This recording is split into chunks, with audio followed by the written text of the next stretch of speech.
राम मंदिर से चढ़ावा चोरी होने को लेकर मचा बवाल थमने का नाम नहीं ले रहा। विपक्ष इस मामले में लगातार बीजेपी को घेर रहा है। विपक्ष के दबाव में आके इस मामले में विशेष जांच दल यानी एसआईटी का गठन किया गया, जिससे इस मामले में रोज नई परतें खुल रही हैं। वहीं इस बीच सीएम योगी अयोध्या पहुंचे, लेकिन उनके अयोध्या पहुंचने से पहले ही मंदिर के ट्रस्टी के गायब होने की खबर सामने आई है, जिससे इस मामले में शक और बढ़ गया।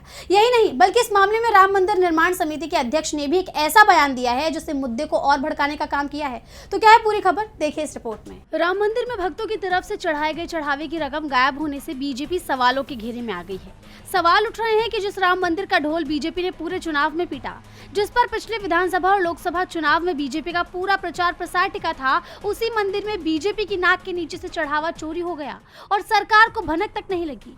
विपक्ष इस मुद्दे पर शुरू से ही बीजेपी को घेरे हुए है और मामला बढ़ता देख सरकार को भी विशेष जांच दल यानी एसआईटी गठित करनी पड़ी, जिसके बाद इस मामले में रोज नए खुलासे हो रहे हैं। अब तक जांच में 200 करोड़ से ज्यादा की रकम गायब होने की बात कही गई है। साथ ही कई घंटों तक दान पात्र के आगे लगे सीसीटीवी बंद होने की बात भी की गई है। करीब 8 महीने का सीसीटीवी डेटा डिलीट कर दिया गया। यही नहीं, जांच में ये भी पाया गया कि अयोध्या और राम मंदिर के आसपास की जमीनों को सरकार और मंदिर ट्रस्ट से जुड़े लोगों ने सस्ते दामों में खरीदकर कई गुना महंगे दामों में बेच दिया। इन सब विवादों के बीच सीएम योगी अयोध्या पहुंचे, लेकिन असली विवाद तब शुरू हुआ जब योगी के अयोध्या पहुंचने से पहले ही मंदिर के ट्रस्टी चंपत राय के गायब होने की खबर आई। जैसा आप जानते हैं कि चंपत राय इस मामले में शुरू से ही विवादों में रहे हैं।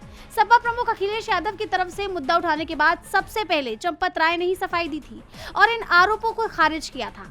वहीं चंपत राय पर यह आरोप भी लगे थे कि उन्हीं की निगरानी में उनके ड्राइवर टुन्नू यादव एकाएक धनवान बन गए। उनके पास अयोध्या जैसी जगह पर 60 कमरों की कोठी है। वहीं चंपत राय के गायब होने से शक और बढ़ गया। इस दौरान अयोध्या पहुंचे सीएम योगी ने भी राम मंदिर निर्माण समिति से जुड़े सदस्यों से जांच में सहयोग करने की अपील की है। उन्होंने साफ कहा कि किसी के पास सबूत है तो एसआईटी को दे। इस पूरे मामले में राम मंदिर निर्माण समिति के अध्यक्ष नृपेंद्र मिश्रा का बयान भी आया है। उन्होंने मैनेजमेंट स्ट्रक्चर को पूरी तरह से बदलने की बात कही है। उन्होंने साफ कहा कि राम मंदिर में जो हुआ वो सरेआम डाका है। इन सब के बीच राम मंदिर में श्रद्धालुओं की संख्या में कमी आई है, जिससे साफ है कि चढ़ावा चोरी होने से लोगों की भावनाएं आहत हुई है। वहीं देखना होगा कि ये मुद्दा कहां जाकर थमता है। डीबी लाइव की रिपोर्ट।